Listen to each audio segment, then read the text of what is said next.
Bom dia, meus irmãos. Vamos iniciar a nossa aula de escola dominical. Queria convidá-los a abrirem lá em suas Bíblias. Abram lá em Atos, capítulo 16. Atos 16. Hoje eu vou dar continuidade de onde paramos na última aula. Não vou hoje usar aí outros recursos didáticos, né, como tentei usar o quadro da última vez. Nós vamos apenas acompanhar o texto na Bíblia. Então é por isso que é muito importante que você deixe aberta a sua Bíblia para ir acompanhando enquanto fazemos a leitura. Espero não ser muito monótono, né, nem chato. Claro para vocês. E talvez para ajudar um pouco na didática, eu queria começar com uma pergunta. Na realidade, uma pergunta sobre uma pergunta que é a seguinte: qual é a pergunta mais importante que você pode fazer? Qual é a pergunta mais importante que você pode fazer? Mas antes de responder e começar a aula, vamos fazer mais uma oração, pedindo para Deus nos abençoar nessa manhã. Deus Santo, graças te damos, Senhor, pelas bênçãos que temos recebido do Senhor, bênçãos em Cristo Jesus nas regiões celestes. Graças te damos por podermos desfrutar dessas bênçãos na nossa comunhão pessoal com o Senhor, mas de uma forma especial na comunhão que temos com os nossos irmãos aqui na igreja. Como é bom podermos começar esse dia do Senhor, reunindo aqui com nossos irmãos para orarmos, para meditarmos na Tua Palavra, para termos comunhão, mais tarde para cantarmos e cultuarmos ao Senhor. Que o Senhor possa trazer deleite, descanso e verdadeira alegria aos nossos corações. Alegria que temos apenas através de Cristo, o caminho para a nossa salvação. E é no nome dele que nós oramos. Amém. Então, irmãos, como estamos aqui aprendendo há um bom tempo, nas aulas com o presbítero Humberto e o Fabrício, esse livro de Atos, como um todo, narra o triunfo, vamos dizer assim, o triunfo do Evangelho, alcançando primeiro Jerusalém, Judéia, Samaria e até os confins da terra.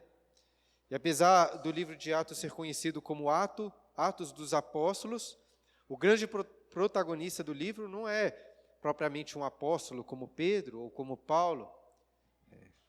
Melhor, talvez, do que Atos dos Apóstolos, do que pensarmos em Atos dos Apóstolos, é pensarmos em Atos do Espírito Santo. O Espírito que foi derramado sobre a igreja logo no início deste livro. É o Espírito de Cristo quem assume o protagonismo na história, agindo através dos apóstolos, através da igreja, fazendo com que o Evangelho triunfe até os confins da terra. E o papel do Espírito ficou muito evidente no começo do capítulo 16, como lemos na última aula. O Espírito guiou Paulo e Silas naquela que ficou conhecida como a segunda viagem missionária de Paulo. É isso que estamos estudando aqui. Eles saíram lá de Jerusalém, depois do concílio, no capítulo 15, para visitar algumas igrejas, levando as decisões que foram tomadas ali. Aí passaram pela Síria, pela Cilícia, por Derbe e Listra. Cidades que talvez fiquem difíceis assim de entender, né? Mas tentei mostrar para vocês no mapa da última vez. E ali em Listra foi onde o jovem Timóteo foi convidado por Paulo a seguir viagem com ele. Depois eles tentaram ir para a Ásia, mas o Espírito não deixou. Tentaram ir para Betínia, então, mas o Espírito de Cristo também não permitiu. Até que foram parar em Troade, onde Paulo recebeu um direcionamento mais direto, através de uma visão na qual um varão macedônico apareceu e disse: passa a Macedônia e ajuda-nos. E de uma forma bem sutil, como reparamos a última vez, percebemos que foi lá em Troade que Lucas, o escritor do livro, também se ajuntou a essa companhia de missionários e foram todos para a Macedônia, levando o Evangelho, então, pela primeira vez, até onde nós sabemos, né, ao continente europeu. E depois de passarem rapidamente por algumas cidades ali da Macedônia, chegaram em Filipos, que é a cidade onde ocorrem os acontecimentos narrados até o final do capítulo 16. E apesar da visão de um varão macedônio, não encontraram ali varões em uma sinagoga, como era o costume de Paulo no começo das suas viagens. Mas eles encontraram algumas mulheres em um lugar que se reuniam ali, em um lugar de oração, e pregaram ali por muitos dias. Lá no final do capítulo, versículo 40, lemos sobre um grupo de irmãos já naquela cidade. Ou seja, muitos filipenses foram alcançados pelo evangelho durante esse período aí de Paulo, Silas, em Filipos. Entretanto, a partir do versículo 13, como que em uma amostragem selecionada dos crentes dessa igreja que foi plantada, Lucas, o autor, escolhe narrar a história de 3 pessoas apenas. A história de Lídia, a história de uma escrava endemoniada e a do carcereiro. E diante disso, a pergunta que nós levantamos da última vez foi a seguinte: por que, dentre outras possibilidades, Lucas escolheu contar sobre essas 3 pessoas em especial? Como disse da última vez, não é tão fácil chegar a uma resposta para essa pergunta. Nós precisamos aqui conjecturar algumas coisas. E algo que os comentaristas e pregadores costumam ressaltar é que entre os judeus existia uma oração muito comum. Era comum eles orarem agradecendo ao Senhor por 3 coisas, dizendo assim: obrigado por eu não ser uma mulher, porque eu não sou um escravo e porque eu não sou um gentio. Provavelmente até em contraste com isso, que Paulo disse lá aos Gálatas, que em Cristo não existe mais judeu ou gentio, escravo ou livre, homem ou mulher. E eu ressalto isso porque, curiosamente, nesse relato de viagem aqui em Filipos, nós vemos o poder de Cristo alcançando justamente essas 3 pessoas, uma mulher, uma escrava e um gentio. O que serve para deixar ainda mais evidente aquilo que foi decidido, ressaltado no Concílio de Jerusalém, no capítulo anterior. Não existe um tipo certo de cristão. O Evangelho é para todos. O Espírito de Deus escolheu habitar e batizar o coração de todos os tipos de pessoas. Dessa forma, eu disse, teria sido ideal que estudássemos essas 3 histórias aqui em conjunto, porque elas fazem alguns contrastes e paralelos importantes. Mas 40 versículos seriam muito para uma única aula, e por isso eu decidi dividir, e no último domingo nós lemos até o versículo 15. E a primeira pessoa destacada por Lucas, nessa estadia em Filipos, essa cidade da Macedônia, não foi um varão macedônio, mas uma varoa asiática. Deus abriu o coração de Lídia para atender às palavras de Paulo e ser batizada. E também abriu a sua casa para receber Paulo e seus companheiros. De forma que encerramos a última aula dentro da casa de Lídia. E lá no final do capítulo 16, Paulo e Silas vão voltar para a casa dela e se encontrar com vários irmãos. Então, o que acontece aí nesse meio tempo é o que nós vamos ler hoje. Então, acompanhe aí na sua Bíblia, Atos 16, versículo 16, que diz assim: aconteceu que, indo nós para um lugar de oração, nos saiu ao encontro uma jovem possessa de espírito adivinhador, a qual, adivinhando, dava grande lucro aos seus senhores. Então percebemos que Paulo e os demais continuaram indo àquele lugar de oração para ensinar as mulheres ali, talvez outras pessoas que estavam chegando com o tempo, para ouvir o que eles tinham a dizer. E certo dia, indo para esse encontro, para aquele lugar de oração, saiu ao encontro deles uma jovem, o texto diz aí, possessa de espírito adivinhador. Lá no texto grego, Lucas diz que ela era uma jovem com o espírito de Piton. Estou ressaltando esse termo grego, porque talvez vocês já devem ter escutado Piton ou Piton. Essa palavra Piton pode se referir a uma espécie de serpente, é usada para isso. E quem é programador aí, talvez vai se lembrar lá de Python, né? Eu não entendo muito bem, mas sei aí que é uma linguagem de programação. Inclusive, eu vi lá na internet que o símbolo do Python são duas serpentes. E de onde veio esse termo? E por que essa associação com a serpente. Isso veio da mitologia grega. E vale ressaltar que a Macedônia, né, era uma região da Grécia antiga, como faz parte aí da Grécia atual. E segundo a mitologia grega, uma grande serpente, um dragão, chamado Piton, habitava em um lugar chamado Pítia, lá na cidade de Delfos. E esse dragão era o responsável por guardar todos os oráculos. Ou seja, ele era o responsável por guardar todas as adivinhações, as profecias.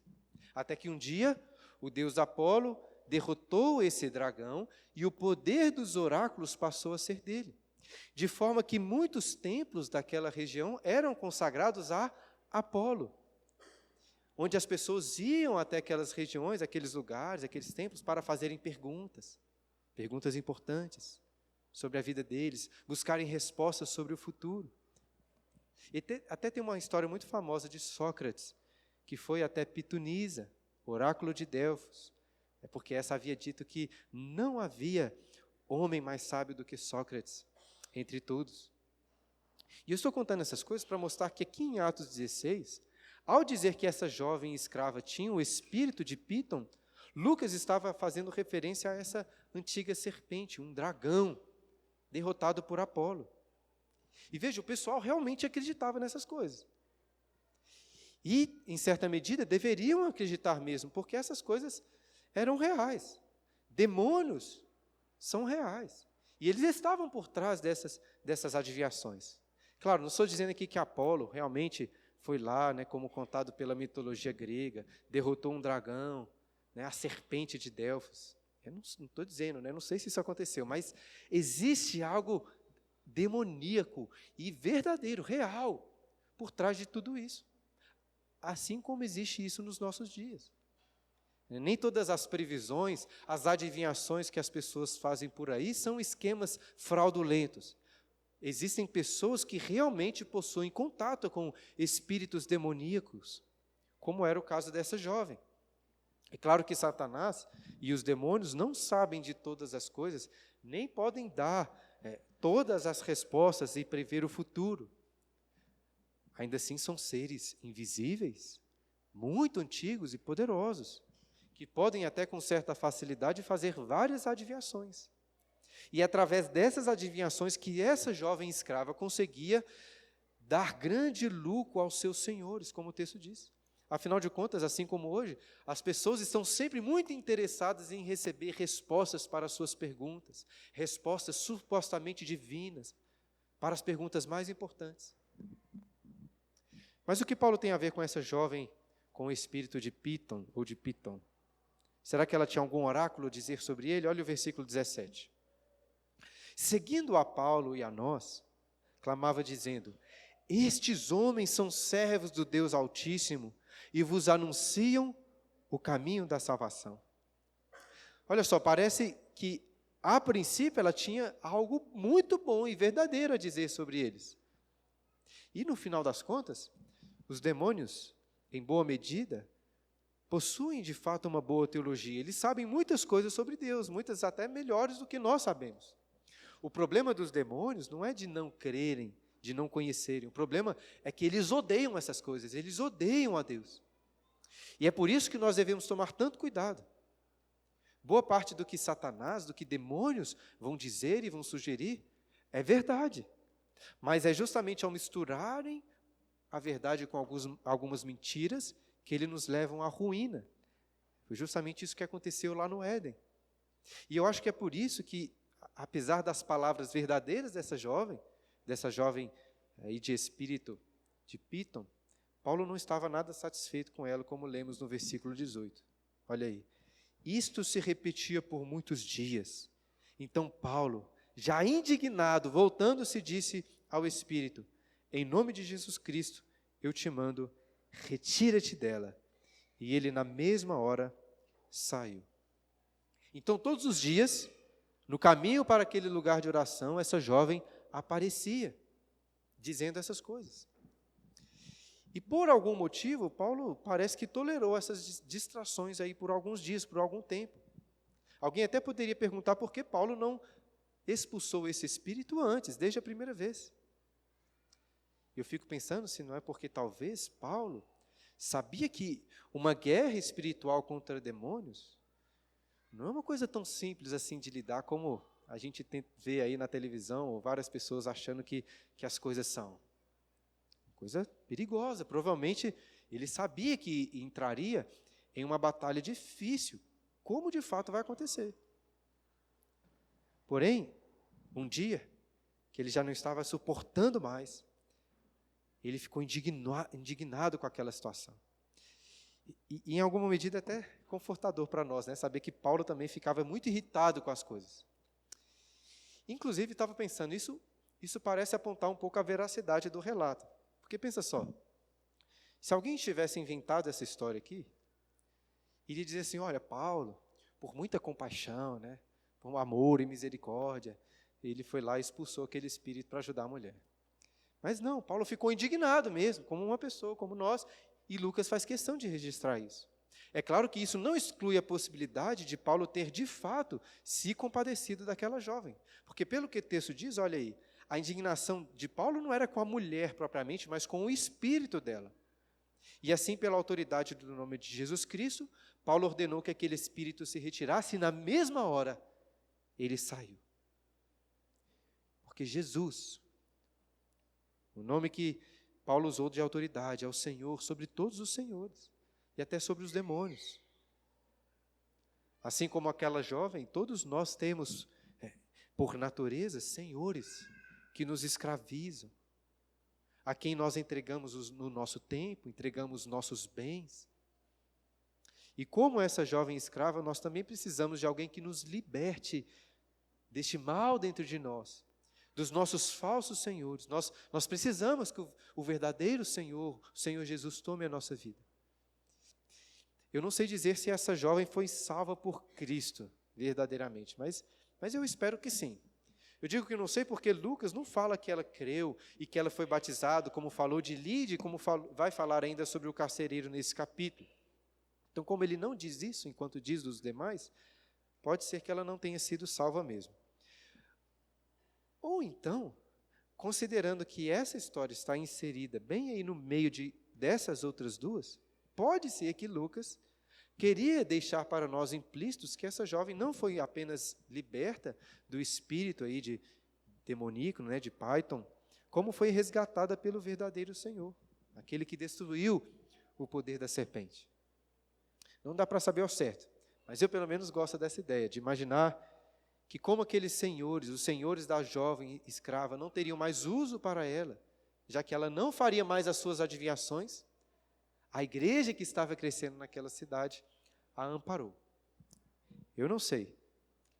E acho que é difícil também estabelecer exatamente o motivo pelo qual Lucas escolheu contar a história dessa moça. É claro que ele contou tudo isso para explicar o motivo da prisão de Paulo, sobre o qual nós vamos ler em seguida. Mas veja, eu acho que é possível que Lucas também tenha apresentado essa narrativa para fazer um contraste com a história anterior de Lídia. Porque entre essas duas mulheres existem alguns contrastes muito curiosos. Pensa comigo, veja. Antes de Paulo e Silas chegarem ali, essas duas mulheres aparentemente já conheciam a Deus, só que de maneiras opostas. Uma temia a Deus, Lídia, enquanto essa outra jovem possuía um espírito maligno que sabia quem Deus era. Enquanto Lídia, pelo contexto, parecia já ser uma senhora mais velha, essa era uma mulher jovem. Enquanto Lídia era livre, essa jovem era uma escrava. Enquanto Lídia era uma comerciante rica que ganhava muito dinheiro, essa jovem também ganhava muito dinheiro, mas para os seus senhores. Enquanto Lídia queria muito escutar Paulo, a outra ficava falando sem parar, talvez atrapalhando Paulo. Enquanto Lídia foi muito hospitaleira, essa jovem, possuída por um espírito demoníaco, deixou Paulo muito irritado. Agora, apesar de todos esses contrastes, o fato é que, e Lucas está nos mostrando aqui, que ambas foram alvos do poder de Cristo, através das palavras de Paulo. E agora, voltando ao texto de Atos, veremos que, ao entrar aí nessa guerra espiritual, ao expulsar aquele espírito, Paulo realmente estava lidando com grandes poderes. Eu não duvido que parte dos sofrimentos dele tenha a ver com isso. Veja, Paulo era um apóstolo, um enviado com poder pelo Espírito de Cristo. Mas isso não significava que ele não enfrentaria dificuldades e oposições pelo caminho, pelo contrário. Inclusive, dando uma lida em Atos, e também lembrando aqui das aulas que tivemos, estava pensando que isso parece ser um padrão nas viagens de Paulo. Primeiro o pessoal o recebe muito bem, depois vêm as dificuldades. Lembrando, quando Humberto ensinou aqui no capítulo 14, ele destacou isso.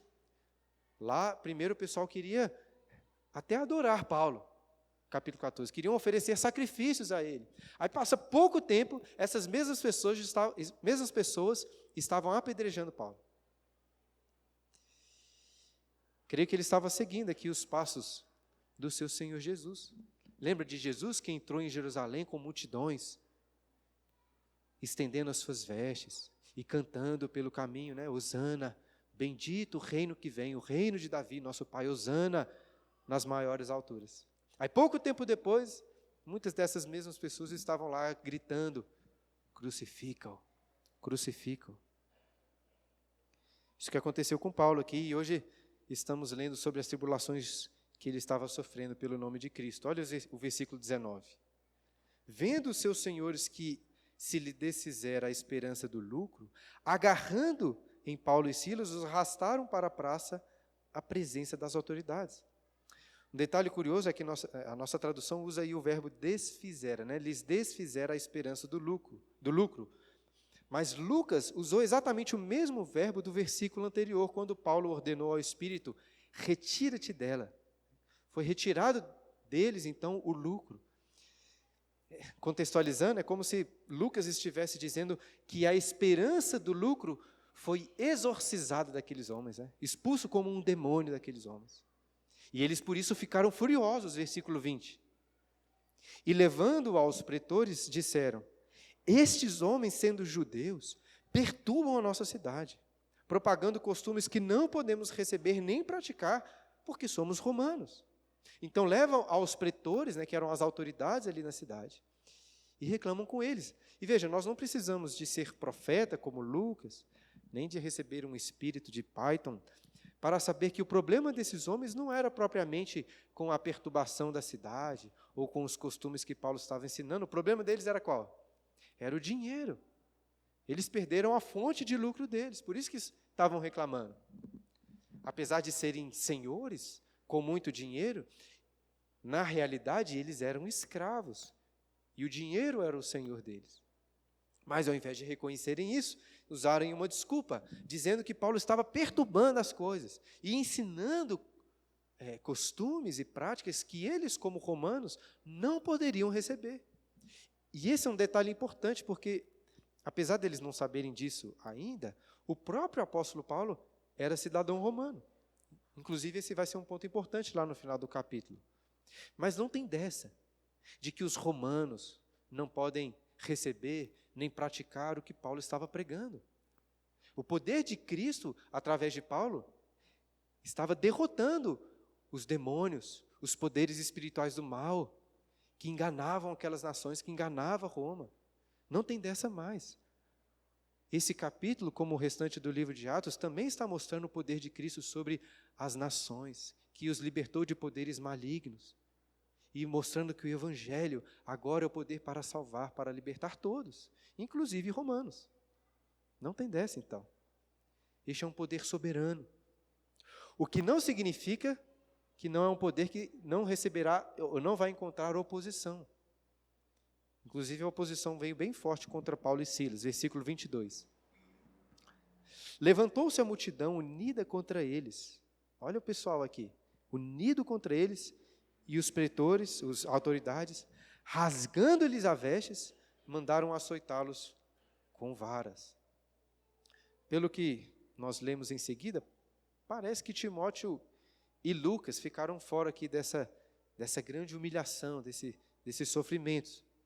A ira daqueles senhores e dessa multidão caiu apenas sobre Paulo e Silas, talvez por serem eles os líderes mais proeminentes aí desse grupo de missionários. E como veremos melhor ao final, Uma grande injustiça estava sendo cometida contra eles. Porque eles estavam sendo sentenciados aqui, punidos, sem qualquer tipo de julgamento, sem poderem responder nada, explicar a situação. E logo já tiraram as vestes deles, talvez apenas a parte de cima, talvez tudo, deixando eles nus, e mandaram açoitá-los, com muitos açoites, como o texto continua dizendo, versículo 23. E depois de lhe darem muitos açoites, imagina só, os lançaram no cárcere, ordenando ao carcereiro que os guardasse com toda a segurança. Este, recebendo tal ordem, levou-os para o cárcere interior e lhes prendeu os pés no tronco. Nesse momento aqui, entra em cena um personagem muito importante, entra o carcereiro. Nós vamos falar mais sobre ele daqui a pouco. Mas tente primeiro visualizar essa cena. Como ordenado, o carcereiro os guardou aí com toda a segurança, como que os colocando em uma cela de segurança máxima, tratando Paulo e Silas como se fossem pessoas muito perigosas. E para piorar, como Lucas registra, o carcereiro prendeu os pés de Paulo e Silas no tronco. Difícil saber exatamente como era esse tronco, né? Alguns comentaristas dizem algumas coisas da época, mas o que nós podemos ter certeza é que eles não foram colocados com os pés no tronco para se sentirem mais confortáveis. Muito pelo contrário. Muito pelo contrário. Agora imagine só você, com feridas terríveis nas costas por causa dos açoites. Que eles ainda estavam com essas feridas. No final do capítulo nós vemos claramente porque o carcereiro vai limpar essas feridas. Então eles estavam com essas feridas ali, abertas, sentindo uma dor insuportável. E agora, para piorar, são colocados num cárcere escuro e com os pés presos, em uma posição extremamente desconfortável. E aí, diante desse cenário, eu acho que convém levantarmos mais uma pergunta. Ainda que não seja a pergunta mais importante, mas mais uma pergunta. Veja, nós sabemos que Deus vai enviar um terremoto para livrar Paulo e Silas dessa situação terrível, para abrir essas cadeias. E a pergunta que fica é a seguinte: por que o terremoto não veio antes? Ou alguma outra manifestação de poder? Por que o Senhor, que tem todo o poder, não livrou Paulo e Silas antes desse terrível sofrimento? É muito difícil acreditar na hora da dor, mas Deus tinha um propósito, como ficará claro na sequência do texto. E o que será que Paulo e Silas estavam achando de tudo isso? Será que batia uma dúvida no coração deles? Será que a gente tomou mesmo a decisão certa de seguir aquela visão do varão macedônio? Afinal de contas, quem era esse varão aí que estava precisando de ajuda? Até agora, que nós lemos em Atos, pelo menos, são apenas 2 mulheres que foram ajudadas. E nós podemos conjecturar algumas coisas que eles pensaram, conversaram, mas o texto deixa bem explícito o que eles decidiram fazer. Algo extremamente inesperado e muito surpreendente, versículo 25. Por volta da meia-noite, Paulo e Silas oravam e cantavam louvores a Deus. Eu sei, todos nós que somos crentes já há algum tempo, já ouvimos essa história de Paulo e Silas cantando na prisão, uma história muito famosa.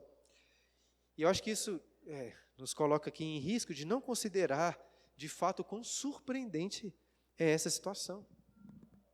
Porque quando paramos para refletir melhor, ficamos assim muito impressionados, a ponto, talvez até de termos dificuldade de realmente acreditar que isso aconteceu desse jeito. E reparem no texto que Lucas introduziu esses eventos, dizendo que era por volta da meia-noite. Isso é um detalhe legal. Lembra quando Pedro, lá no capítulo 12 de Atos, foi preso? Lá em Atos 12, Lucas faz questão de registrar que Pedro estava dormindo na prisão tranquilo, profundamente. Quando o Fabrício deu essa aula, ele destacou como que Pedro, mesmo naquela situação, estava tranquilo, diante das adversidades. Afinal de contas, Herodes, lá no capítulo 12, tinha acabado de mandar matar Tiago, o apóstolo Tiago. Então, Pedro, muito provavelmente, podia esperar ser o próximo aí da fila. Iria morrer. Mas mesmo assim, como que no corredor da morte, Pedro estava dormindo, tranquilo, Mas dessa vez, no capítulo 16, Lucas faz questão de registrar que Paulo e Silas não estavam dormindo. E como poderiam dormir nessas circunstâncias? Tente imaginar mais uma vez. Estavam com as costas feridas. Estavam sentados ali em uma posição muito desconfortável. Sem dúvidas, o que eles estavam passando aqui era por grande agonia. Não tem sono que possa fazê-los dormir. Ao invés de dormir, o que era impossível, o que eles estavam fazendo? Orando e cantando. E pensem comigo, nós sabemos que eles serão libertos daqui a pouco. Mas eles ainda não sabiam disso. Não é porque eles eram profetas que sabiam tudo que iria acontecer. Não é assim que funciona. E o próprio capítulo de Atos aqui, no começo, mostrou que eles não sabiam muito bem. Eles iam para o lugar, o Espírito falava que não era para ir mostrava que não era para ir para lá. Não é assim que funcionam as coisas. Eles não sabiam. E claro, essa também não foi a primeira vez que Deus livrou alguém da prisão. Isso já tinha acontecido antes. Eles sabiam que isso podia acontecer, mas sabiam também que não era uma regra. O fato é que eles estavam ali presos, com muita dor, mas cantando. Talvez como passarinhos livres e felizes naquela situação estavam cantando. E olha, irmãos, eu, pensando na minha vida, ao meditar nesse texto, reconheço assim que em muitos sentidos eu tenho uma vida muito fácil, muito fácil. Certamente vários de vocês aqui também já passaram e ainda passam por dificuldades muito maiores do que eu. Mas vocês não estão aqui para escutar o pastor Bruno. Escutem Paulo e Silas cantando em meio às tribulações. E caso você não esteja passando também por grandes dificuldades, que esse texto sirva para prepará-lo para isso. Dias maus, dias muito maus, como aprendemos em Efésios, podem vir por aí. Então esteja preparado para cantar, mesmo nesses dias. Algum tempo depois dessa história, Paulo escreveu uma carta, lembra? Uma carta para essa igreja que estava sendo formada em Filipos. E nessa ocasião ele estava preso novamente, apesar de que dessa vez estava em uma situação de prisão, pelo menos, muito menos dolorosa e desconfortável. Ainda assim, o que ele escreve aos filipenses, aquela igreja, é muito encorajador. Por exemplo, lá em Filipenses capítulo 1, versículo 29, Paulo considera os sofrimentos como uma graça, dizendo assim, porque vos foi concedida a graça de padecerdes por Cristo, e não somente de credes nele. Aí depois, no capítulo 2, versículo 14 de Filipenses, Paulo diz, fazei tudo sem murmurações. E ao invés da reclamação, lá no capítulo 4, versículo 4, Paulo coloca a alegria como uma ordenança. Alegrai-vos sempre no Senhor, ele disse àquela igreja. Alegrai-vos, outra vez digo, alegrai-vos. E é dentro desse contexto, considerando, incluindo as terríveis adversidades, que Paulo escreve aquele versículo muito famoso, colocado aí na traseira de vários carros, né? Tudo posso naquele que me fortalece. É isso que nós vemos aqui acontecendo em Atos 16 também. Sem dúvidas, irmãos, Paulo aprendeu a viver contente em toda e qualquer situação. É isso que vemos acontecendo aqui. Porém, como ele mesmo disse, isso foi um aprendizado, ele aprendeu a viver assim. Por um lado, eu não sei você, mas quando eu leio essa cena aqui da prisão de Filipos, isso parece muito distante da minha realidade. Muito distante. Quem de nós aqui consegue se imaginar nessa mesma situação, diante de tanta dor e sofrimento, orando, cantando? Mas será que está tão distante mesmo? Eu fiquei pensando bastante sobre isso nas últimas semanas, porque olha só, geralmente, nós lemos esse texto, pelo menos eu lia até então assim, assumindo que Paulo e Silas estavam orando e estavam cantando porque eles estavam confiantes no Senhor, porque eles estavam alegres em Cristo, porque estava bem, mesmo diante das adversidades. Mas será que não poderia ter acontecido aqui o inverso? Veja, talvez como qualquer um de nós, Paulo e Silas estavam extremamente angustiados, com tanta dor, com tanta humilhação, com tanta injustiça. Eu não acho que era super fácil para eles, assim, confiarem nos propósitos de Deus, diante desses sofrimentos. Não eram super-heróis, assim, da fé, como se fosse tudo fácil para eles.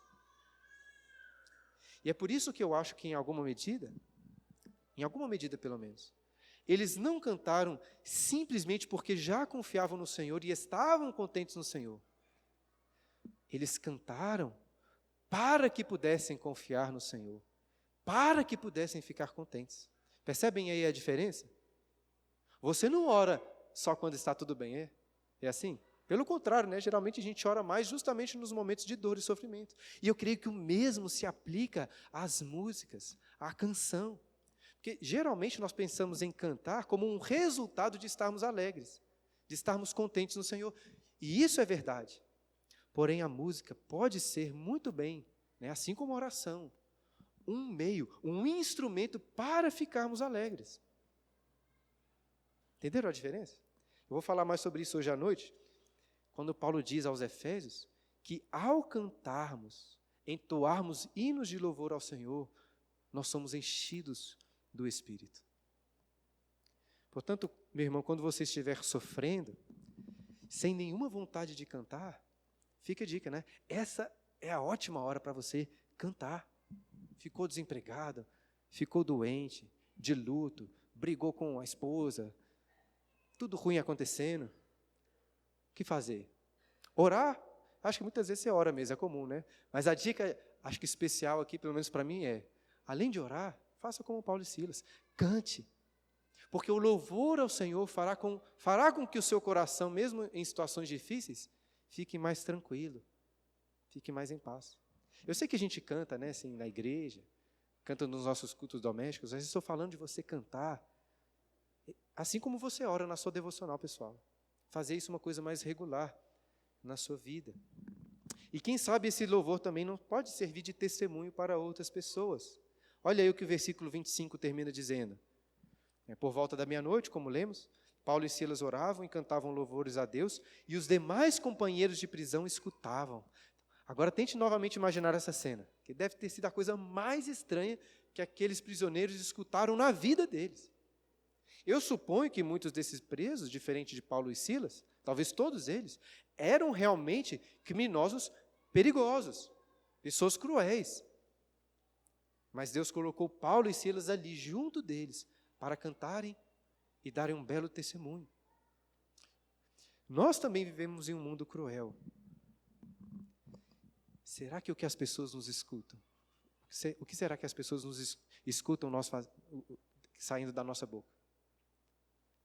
Será que nos escutam reclamando?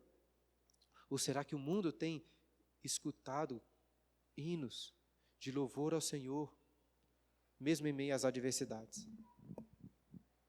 Eu imagino que aqueles companheiros de prisão ali estavam, talvez até sem entender direito o que estava acontecendo. Como que aqueles homens podiam cantar? Que poder era aquele?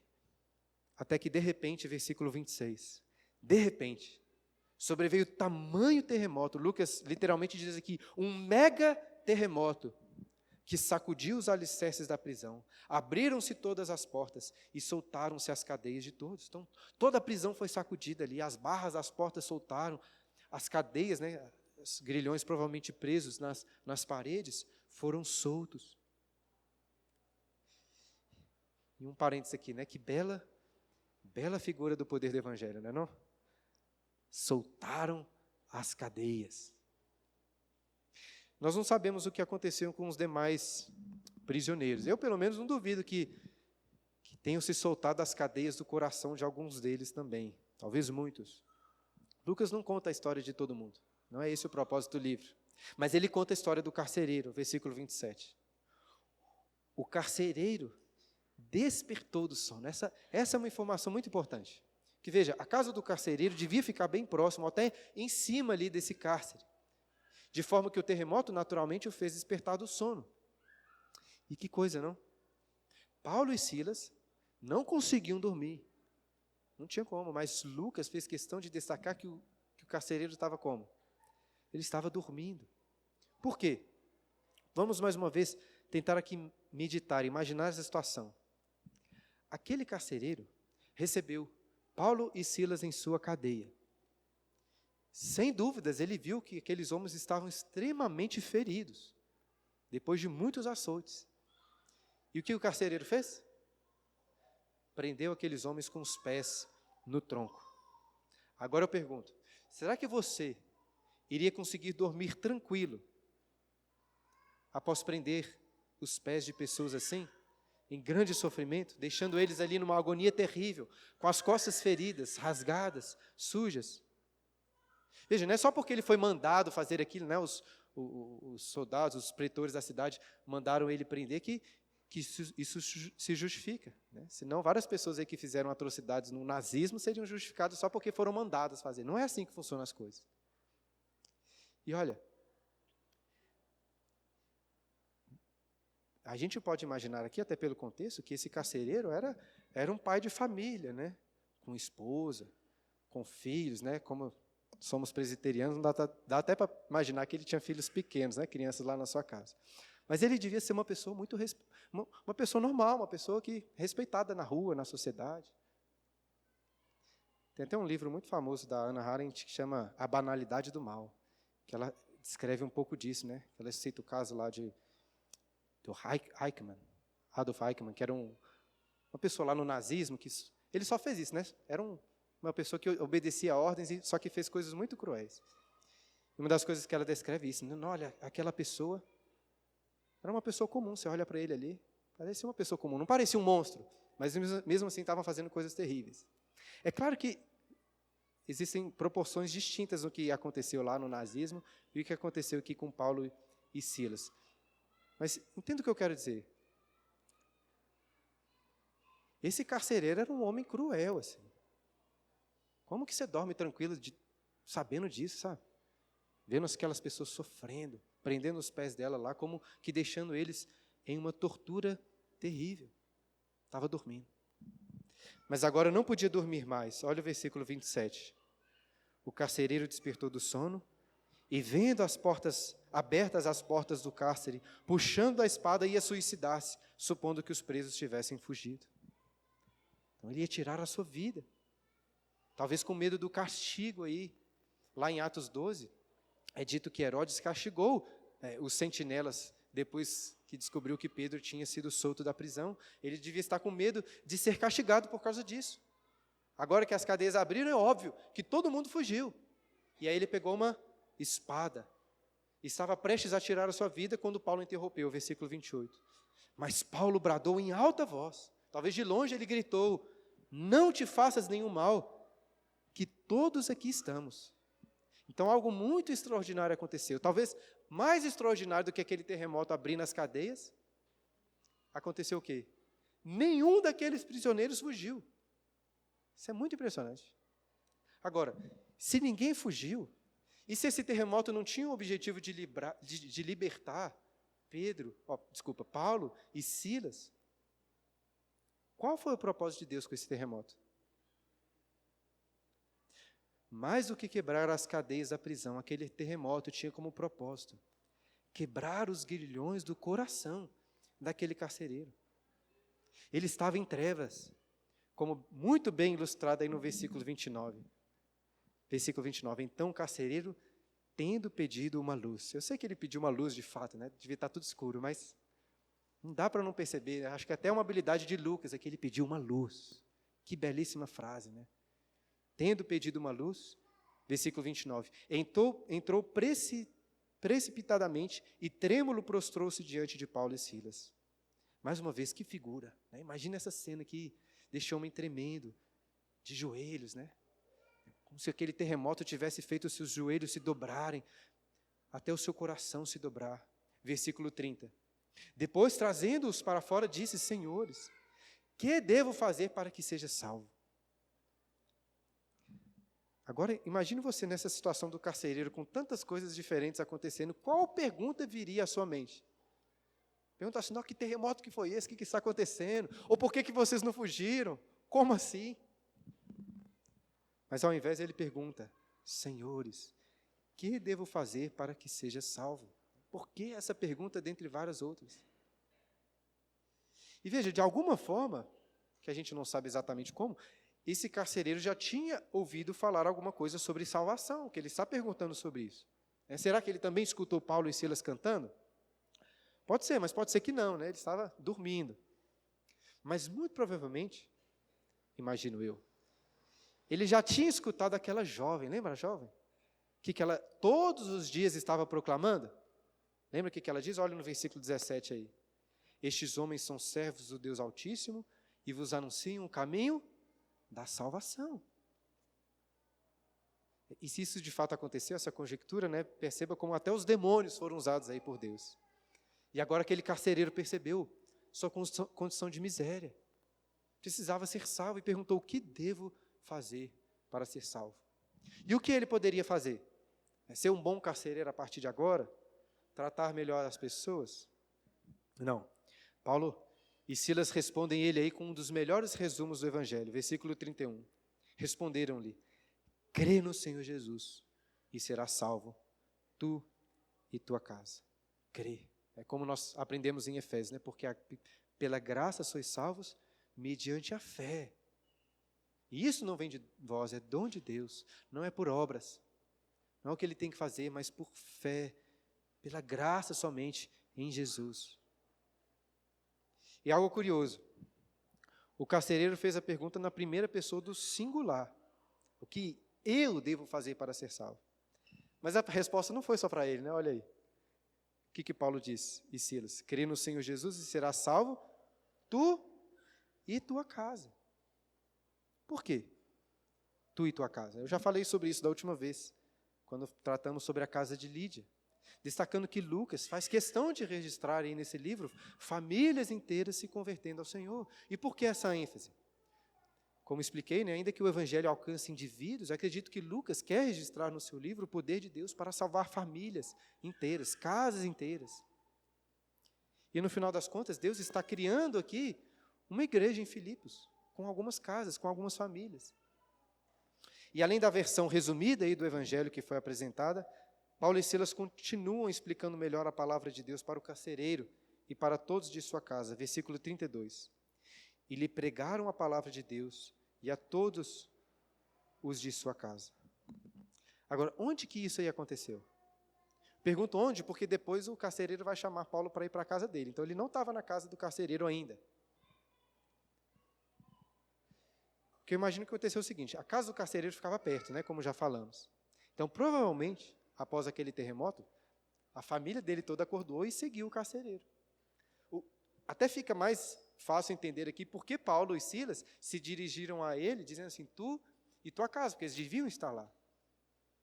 Agora imagine só, aqueles que estavam prestes a ver o seu senhor, o seu pai, o seu marido, se suicidar, ouviram se colocar de joelhos diante de Paulo e Silas e perguntar: que devo fazer para ser salvo? E todos agora estavam ouvindo a pregação da palavra de Deus. Não deu tempo assim para uma exposição tão detalhada, mas certamente Paulo e Silas passaram pelos pontos principais. Então no versículo 33 nós lemos: naquela mesma hora da noite, cuidando deles, lavou-lhe os vergões dos açoites. A seguir foi ele batizado e todos os seus. Antes de dormir, aquele carcereiro não podia se importar menos com o sofrimento de Paulo e Silas, mas agora estava ali lavando os seus vergões. E mais importante do que lavar as feridas, do que ele lavar as feridas, era ser ele lavado. E provavelmente aí, da mesma água que o carcereiro usou para lavar os seus vergões, Paulo batizou a ele e toda a sua família com aquela água. E assim como no caso de Lídia, a hospitalidade serviu como evidência de salvação, versículo 34. Então, levando-os para a sua própria casa, lhes pôs à mesa, e com todos os seus manifestava grande alegria por terem crido em Deus. Olha que legal, foram comer, hospitalidade, comunhão. E grande alegria, o texto diz, por terem crido em Jesus. Quer dizer, né, o texto diz, crido em Deus, porque na verdade Jesus é Deus. Aquele carcereiro iria tirar a sua vida, mas encontrou a vida eterna para ele e para a sua família. E estavam muito felizes ali, muito alegres. Mesmo, irmãos, diante de uma expectativa difícil. Como assim?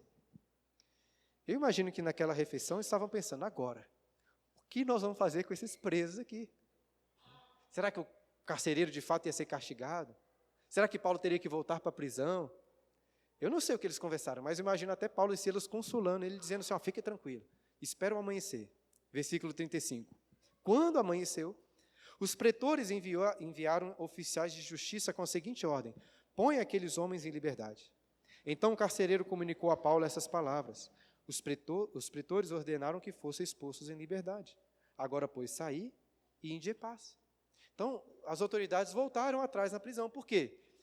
Talvez eles pensaram que a ideia era dar uns açoites, uma noite na prisão, e isso já seria o suficiente para desanimá-los. E com isso, de fato, Deus estava facilitando muito a vida do carcereiro, porque Paulo e Silas poderiam ir embora, sem maiores problemas para o carcereiro. Mas eles não quiseram ir, versículo 37. Paulo, porém, lhes replicou, sem ter havido processo formal contra nós, nos açoitaram publicamente e nos recolheram ao cárcere, sendo nós cidadãos romanos. Querem agora às ocultas lançar-nos fora? Não será assim, pelo contrário, venham eles e pessoalmente nos ponham em liberdade. Agora, por que essa reação de Paulo, né? Orgulho ferido, vingança pessoal, né? Fui muito injustiçado. Olha o versículo 38, o que acontece. Os oficiais de justiça comunicaram isso aos pretores, e estes ficaram possuídos de temor quando souberam que se tratava de cidadãos romanos. Então foram ter com eles e lhe pediram desculpas, e relaxando-lhes a prisão, rogaram que se retirassem da cidade. Aparentemente, Paulo até tinha se colocado em cadeias novamente para esperar ser solto pelos oficiais. E por quê? Por um lado, de fato era uma injustiça, um desacordo com a lei que tinha que ser reparado. Eles eram cidadãos romanos, tinham direito a um julgamento apropriado. Mas será que Paulo fez isso apenas por um senso de justiça? Eu acho que não. A preocupação de Paulo, a meu ver aqui, estava com o quê? Com a preocupação daquela igreja, daquela cidade. Veja, agora seria muito mais difícil para aquelas pessoas inibirem, perseguirem o evangelho sendo pregado em Filipos. Não ia ter mais eles ficaram com medo disso. Parece que Paulo ganhou aqui uma certa segurança para aquela região. Tanto que lá em Atos 20, quando eles voltam para essa região, eles voltam sem muitos problemas. Aí lembra do que eu perguntei antes? Por que o terremoto não veio antes de Paulo sofrer tudo isso? Propósito de Deus. Salvar o carcereiro e, quem sabe aqui, proteger toda aquela cidade. Olha o que Paulo escreveu depois aos Filipenses, né? Numa situação, era outra situação, mas se aplica também. Filipenses capítulo 1, versículo 12, ele diz, quero ainda, irmãos, certificar-vos de que as coisas que me aconteceram têm antes contribuído para o progresso do Evangelho, de maneira que as minhas cadeias em Cristo se tornaram conhecidas de toda a guarda pretoriana e de todos os demais, e a maioria dos irmãos, estimulados no Senhor por minhas algemas, ousam falar com mais desassombro a palavra de Deus. Então, tudo por causa do Evangelho. É isso que nós lemos na carta aos Filipenses e é isso que nós lemos aqui em Atos 16. E por fim o capítulo termina dizendo, versículo 40, tendo-se retirado do cárcere, dirigiram-se para a casa de Lídia e vendo os irmãos os confortaram, então partiram. Aparentemente a casa de Lídia se tornou o lugar de reunião ali, né, daquela igreja. E curiosamente, depois de sofrer tanto, não foram os irmãos que confortaram Paulo e Silas, mas Paulo e Silas que os confortaram. E veja que existiam outros irmãos ali, outros que se converteram, mas Lucas não contou sobre eles. O que nos leva de volta à questão que eu levantei na aula passada e na introdução da aula de hoje. Dentre todas as possibilidades, por que Lucas escolhe contar sobre essas 3 histórias aqui em especial? Para mostrar o Evangelho alcançando todos. Todos. Nesse relato de viagem em Filipos, nós vemos o poder do Evangelho alcançando uma mulher, uma escrava e um gentio. Uma que antes buscava a Deus, era temente a Deus. Outra que era endemoniada. E um talvez que era indiferente a tudo isso. E todos estavam agora na casa de Lídia. Todos estavam ali. O que serve para deixar mais evidente o que foi ressaltado lá no Concílio de Jerusalém. Não existe um tipo certo de cristão. O Evangelho é para todos. O Espírito de Deus escolheu batizar e habitar no coração de todos os tipos de pessoas. Inclusive, escolheu habitar aqui, no coração daqueles que estão no Brasil. E precisamos concluir, dizendo que o Espírito chega para nós aqui também com uma pergunta. Lembra que eu comecei lá a aula com uma pergunta? Era uma pergunta sobre uma pergunta, que é a seguinte: qual pergunta mais importante que você pode fazer? Nós levantamos várias perguntas aqui, mas a pergunta talvez mais importante é essa que o carcereiro fez. Que devo fazer para que seja salvo? E a resposta, meus irmãos, está em Jesus. Jesus é quem derrotou a grande serpente, é quem derrotou Piton e os demônios. E Ele nos revela hoje os oráculos para as perguntas mais importantes que podemos fazer. O que fazer para ser salvo? Não dá para fazer nada. Nós estamos em trevas como aquele carcereiro, que precisamos de luz. Uma luz para olhar, apenas olhar e crer. Assim como aquela serpente de bronze que foi levantada. Ninguém podia fazer nada, apenas olhar. E eram salvos. Lembra que aquela jovem disse: olha, estes homens são servos do Deus Altíssimo e vos anunciam o caminho da salvação.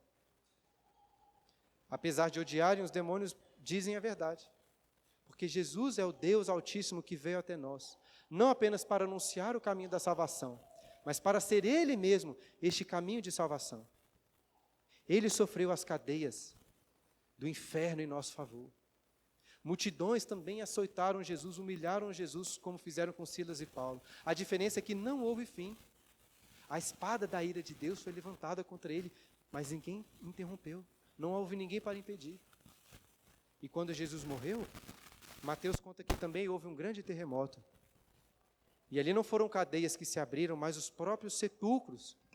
E os santos que estavam mortos ali ressuscitaram, anunciando a grande vitória de Cristo, com um poder maior do que o de um terremoto, que venceu a morte, ressuscitou e subiu aos céus, de onde Ele nos enviou o Espírito que nos lava com o batismo, que limpa os nossos vergões, mas que limpa todos os nossos pecados.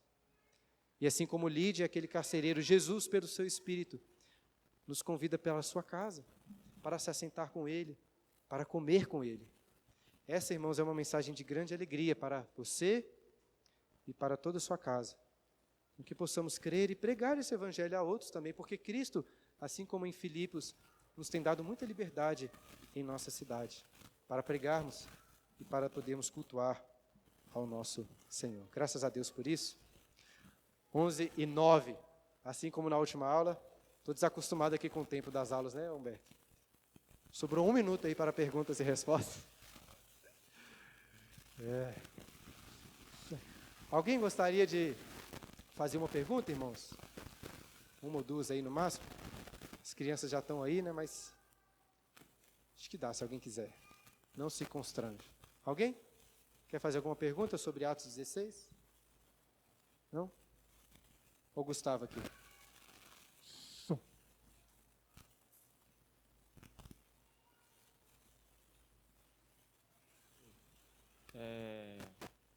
A Bíblia várias vezes fala com bons olhos assim do sofrimento, né? E do sofrimento sendo uma coisa boa para a gente. E assim, a gente quando vive o sofrimento não consegue enxergar isso. E olhando para o sofrimento de Cristo, que é na verdade o preço para a nossa salvação, né? O preço pelos nossos pecados, o nosso sofrimento, nós já somos salvos, então o nosso sofrimento, ele na verdade é uma forma de lapidar nosso caráter. E, sim, especificamente isso. Entendi. Quer dizer, eu acho que até entendi o que você quis dizer, apesar de achar que eu não diria exatamente como você disse, né? Que você disse no começo assim, que os sofrimentos são, como que você falou? Que parece que é bem visto pela a Escritura, parece que é bem visto o sofrimento. é como se a Escritura dissesse que os sofrimentos são uma coisa boa. Veja, a Bíblia não fala exatamente que o sofrimento é uma coisa boa em si, né? Obviamente, acho que não foi isso que você quis dizer, né? A Bíblia ressalta, como o Tiago fala, sobre o passar por provações, né? Os sofrimentos são uma bênção na nossa vida, porque são um instrumento de Deus, como você disse mesmo, aí, para nos lapidar. Estou ressaltando isso por causa do seguinte: nós não somos masoquistas que temos prazer no sofrimento, e nem devemos ter. Jesus não tinha, Paulo não tinha.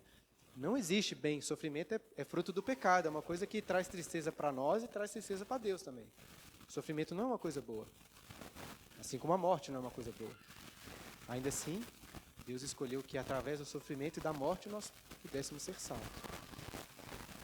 E a história de Cristo se aplica aos cristãos também, em boa medida, né? Assim como ele tomou a sua cruz, nós tomamos também, para segui-lo. E da mesma forma como ele sofreu para alcançar a nossa salvação, nós sofremos também para sermos edificados em nossa salvação, para crescermos, né, na nossa salvação. Então, sem dúvidas, os sofrimentos devemos encorá-los dessa maneira. É muito ruim. Tem que chorar mesmo. Não é errado chorar quando você está triste por sofrimentos. Tem que chorar. O cristão não é aquela pessoa tola que está de luto lá, mas está feliz. Sou feliz em Jesus. Isso é tolice. Estou triste. Mas existe um contraste. Ao mesmo momento que eu estou muito triste, eu estou contente no Senhor. Ou ainda que eu não esteja contente, aí você faz igual Paulo, né? Não estou contente não, mas eu quero ficar contente. Eu vou cantar. Eu vou orar para ficar feliz. Mas com certeza, a Bíblia tem vários textos que nos mostram que os sofrimentos, como você disse, são meio de Deus nos lapidar, né? E de fato isso acontece. Quando a gente passa pelo sofrimento, a gente fica mais perto de Deus. Sendo que talvez um dos melhores exemplos seja o de Jó. Agora eu conheço, não de ouvir falar, agora eu vejo. Eu vejo. Respondido? Alguém mais, irmãos? Não? Muito bem. Vamos fazer uma oração aqui, então, para nós encerrarmos a nossa aula de escola dominical. Antes da gente orar, rapidamente, sacar aqueles que estão nos visitando aí pela primeira vez. Olhando aqui, acho que pela primeira vez apenas o pastor Jonatas, né? Que veio logo ali de Rondônia, Jauru, a grande e famosa cidade de Jaru, logo ali em Rondônia. Sejam bem-vindos aqui na nossa igreja. Como é pertinho, né? Toda vez que estiverem aqui e quiserem nos visitar, serão sempre muito bem-vindos. Deus abençoe vocês aí. Mas enfim, quando estiverem aqui em Belo Horizonte, querendo estar, serão sempre muito bem-vindos aqui. Deus abençoe. Esqueci o nome da sua família aí. Chay, Matias, Tadeu e tá vindo Levi. Coisa boa. Sejam bem-vindos aqui. Deus abençoe vocês. Acho que só, né? Mais alguém pela primeira vez? Sei de outros aí que estão nos visitando, né? Mas acho que pela primeira vez não. Então vamos orar. Graças te damos, Senhor, por esse dia, por tantas bênçãos que nós temos em Jesus, pela certeza do Evangelho, da salvação, que nós somos salvos e podemos ser salvos não por algo que nós fazemos, até porque se dependesse de nós estaríamos perdidos, mas por olhar, pela luz que vem aos nossos olhos e nos capacita a olhar para Cristo como aquela serpente que foi levantada, e ao olhar para Ele podemos ser salvos. Graças te damos, ó Deus, por Cristo que venceu a serpente, que venceu a morte, para nos dar consolo, esperança e alegria mesmo quando passamos pelas tribulações. E pedimos que, assim como esse exemplo de Paulo e Silas, sejamos encorajados a estarmos contentes em meio a tribulações, mas também quando não estivermos contentes, reclamando, sofrendo, que possamos nos lembrar deles cantando, para cantarmos também, através da música, da oração, termos o nosso coração enchido do Teu Espírito, do Teu consolo e da alegria que vem do Senhor. É o que nós oramos, ó Pai, em nome de Jesus. Amém.